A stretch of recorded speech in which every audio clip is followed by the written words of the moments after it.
around submerged. Surrounding areas were really submerged and posing serious threats to lives and property. Umar Jimbari Rima went round affected areas and filed in this report.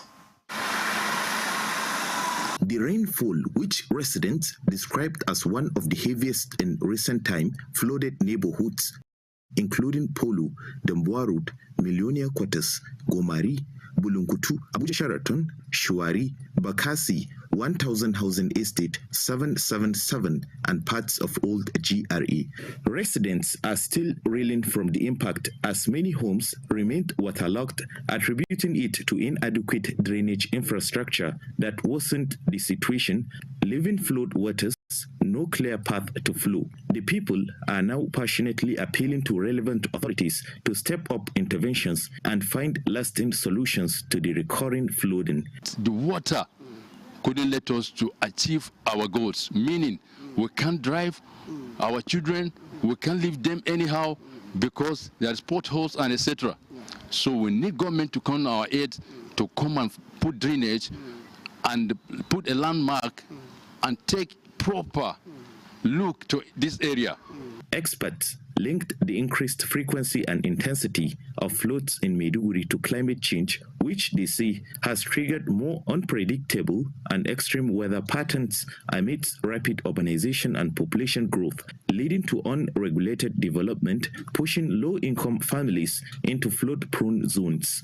Security operatives, along with officials from the National Emergency Management Agency NEMA and the State Emergency Management Agency SEMA, have been actively involved in rescue operations and providing emergency support to affected households. This heavy downpour that happened to fall today has made so many persons to vacate from their homes.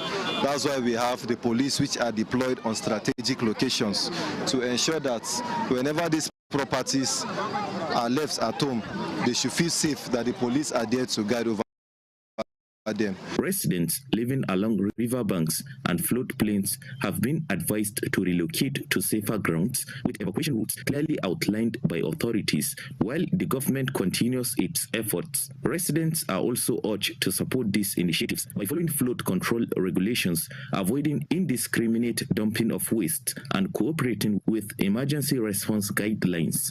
In Maiduguri, Omar Jimbarima, NTA News.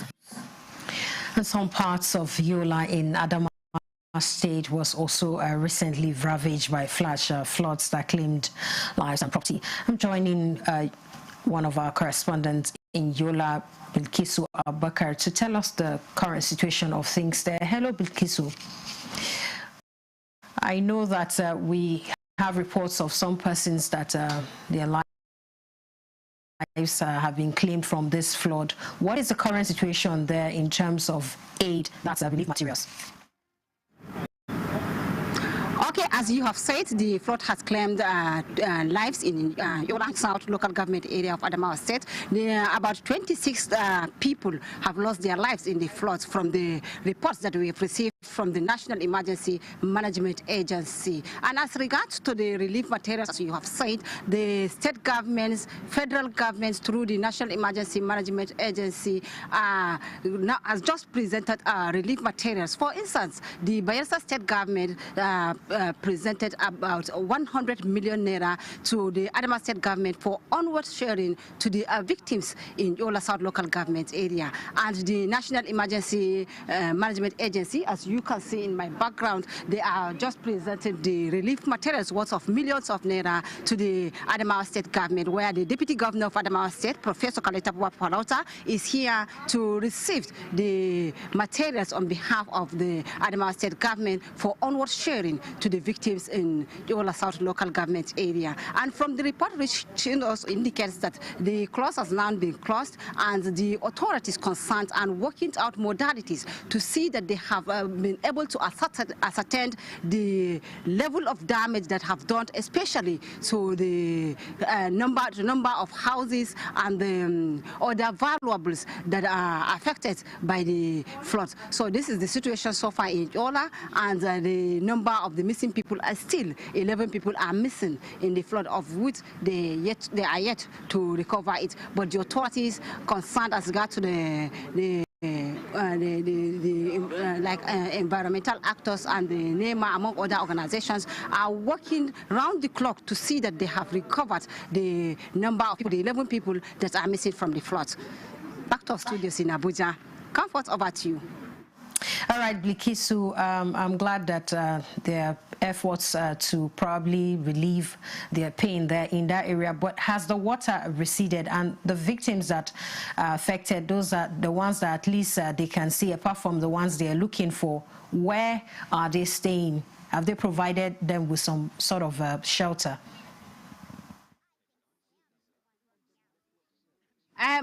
The water is now receded because none of the houses that remain is water. But, while the victims, they have now relocated to nearby places, and the government is working out modalities to see how to provide shelter to the victims. And the Adamawa State Governor, in person of Ahmadu Umar Fintiri, said actions will be taken to ensure that no any structure will be allowed on the water and on the waterways, because he said the government will demolish all the impediments that are blocking the free flow of water. So this is the situation so far. All right, thank you so much, Blikisu Abubakar.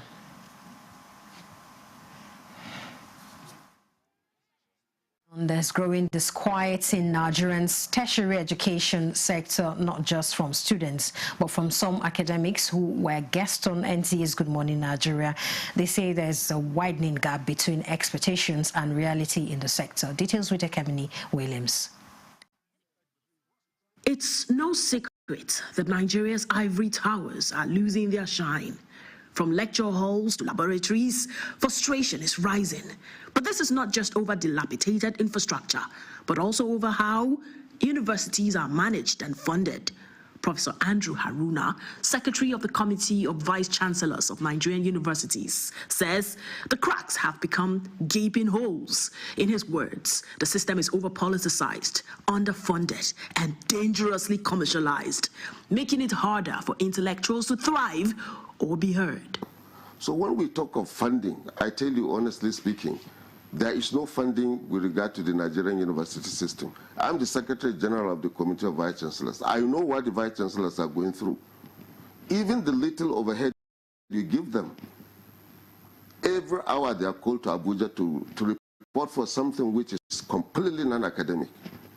I don't think there is any Vice Chancellor who has 24 hours concentrating on thinking how to solve the problem of the universities. Because of what? Interference. A clear example of that frustration played out recently in Calabar. Students of the Faculty of Dentistry at the University of Calabar staged a peaceful protest demanding induction and urgent upgrades to their facilities.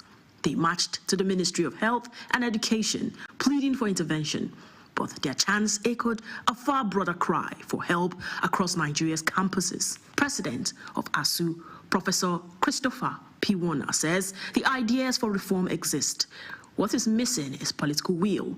He also raised alarm over how university council members are appointed, suggesting that political loyalty often triumphs merit. The integrity of some of them is questionable. Most of them, the recruitment as pro-chancellors is based on political affiliation, and they come and they carry out the acts that their masters have asked them to execute. So this issue of religion, ethnicity, politics, regional considerations, they are rife in our universities. Most of our pro-chancellors today are contractors. In the next 5 years, there are about 92 million jobs are likely going to vanish. And another 120 million new jobs are likely to be created, courtesy of the Internet of Things, robotics, and artificial intelligence. The way we are running our system today, it cannot just work. We have to change the orientation of our lecturers, train newer ones, make facilities available, ensure that our laboratories are of international standards, because standards are of global nature today. They are not just local government realities. We have to train younger people, not just give them funds, empower them with motorbikes. That is not the way to go. Education is more than just policy. It is a foundation for national development. And for Nigeria's universities to thrive, academics say the system must be restructured to reward excellence, fund innovation, and protect institutions from political capture. In Abuja, Ekemini Williams, NTA News. We have more reports ahead. Stay tuned. Let's have credible elections at the local government so that these credible people can manage the funds of local government properly. There are a lot of respected traditional rulers in the state who can say, look, enough of this thing. Mr. Governor, welcome. Thank you for coming. When you win, what will you do? I was the first woman that mobilized women within the local government to form the National Council of Women Society by creating awareness in women that they must serve, they must be part of what is happening within their community. If you stop expenditure on infrastructure, how do you now attract investments? The state governors, the presidency, that the federal government and the local government are all waiting for revenue from crude oil. Every state has something peculiar. So the emphasis now, if your local government has something peculiar to that particular local government, the emphasis should be keep producing that particular product. We need to do three things. Prevent the ability of the terrorist groups to generate funding, their ability to recruit, and then their ability to access weapons. The traditional ruler gives me a title. I sit in the front row in the church, or if I'm going to mosque and I'm coming, people are passing in God's own house. What am I doing? I'm mentoring a new generation who think that the only way to be taken seriously is to be seen to have a lot of money. Good Morning Nigeria, live every weekday between 7 a.m. and 9 a.m. on the network service of the NTA. The federal government has signed a memorandum of understanding with the National Association of Academic Technologists, NATS, to avert a planned nationwide industrial action. A statement by the head of press and public relations, Patience Unobia. The agreement was reached at a conciliation meeting in Abuja, convened by the Minister of Labour and Employment, Mohammed Megari Dingyadi, following the expiration of a 21-day ultimatum earlier issued by the union. Key demands by NAT include the payment of outstanding earned allowances, implementation of new minimum wage adjustments, and resolution of withheld salaries and arrears. As part of the resolution, a technical committee comprising relevant government agencies and union representatives has been set up to address the outstanding issues within 2 weeks. And the meeting also directed the Ministries of Labour and that of Education to expedite actions on pending matters, including the renegotiation of the 2009 federal government NAT agreement. A follow-up meeting is scheduled in 3 weeks to review progress and also ensure full implementation of the agreement. Our President Bola Tinubu has extended the tenure of Comptroller General of Customs at Adewale Adeniyi by 1 year. A statement by Special Advisor to the President on Information and Strategy, Bayo Onanuga, says the Comptroller General's tenure, which ends August 31, 2015. Now, 2025, rather, will now end August 31, 2026. The statement states further that the extension will enable the Comptroller General to consolidate ongoing reforms and complete critical initiatives of the Tinubu administration, which include modernization of the service, implementation of National Single Window Project, and execution of Nigeria's obligation under the Africa Continental Free Trade Agreement Protocol. Onanuga says the president is confident the extension will further strengthen Nigerian Customs Service in achieving its strategic mandate of trade facilitation and revenue generation. Nasarawa State Government has flagged off the school improvement grant for 490 secondary schools in the state to improve quality of education. Aliu Tijani reports that the intervention is under the Adolescent Girls Initiative for Learning and Empowerment. The Adolescent Girls Initiative for Learning and Empowerment, AGILE, a World Bank-funded project supported by the federal government to promote girl-child education as well as ensuring the overall improvement in the education sector. At the flag-off of another round of intervention under AGILE, Governor Abdullahi Sule says his administration is poised to improve standard of education, hence the support to the scheme with the payment of 150 million naira counterpart fund. I urge you to manage these resources judiciously, use them wisely, and in line with the approved work plans. You must be transparent, accountable, and inclusive. You are to remember that this is not just a government project, it is our own project. Nasarawa State Project Coordinator Aishatu Aliyu Isuga explains that the project, which is being implemented in 21 states, is anchored on providing interventions that are tailored at ensuring quality education, financial support, and improved girl-child enrollment, among other benefits, targeting 490 schools in Nasarawa State. It supports the current administration strategy to safeguard the state's economic strengths by empowering all citizens through comprehensive education and sustainable programs at all levels. Stakeholders, including the State Universal Basic Education Board, the state leadership of the Parents Teachers Association, as well as the School-Based Management Committee, among others, say the intervention is apt towards improving facilities in secondary schools in the state. In Lafia, Aliu Tijani, NTA News. The Federal Safety Corps has prosecuted 35 traffic offenders, convicted 34 and discharged 1 during a mobile court session held along the Calabar-Ikom Highway at Pamol, Cross River State. The mobile court session carried out under the General Operational Area of the Cross River Sector Command saw a total of 70 traffic offences committed by 35 drivers brought before the court. And the court says this is a significant step in curbing the growing disregard for road safety regulations by a section of the motoring public, especially the prosecution of 12 motorists who attempted to bribe FRSC operatives, a clear violation that the court views with utmost seriousness. Reacting to this development, the Corps Marshal Shehu Mohammed described it as a bold and commendable stance against corruption, emphasizing that the exercise reiterates that the court remain resolute in enforcing traffic laws with fairness, professionalism, and transparency. The Nigerian Press Council has met with the T.Y. Danjuma Foundation to explore a strategic partnership aimed at supporting education, healthcare, and community development in Nigeria. Suleiman Abdul Wahab reports.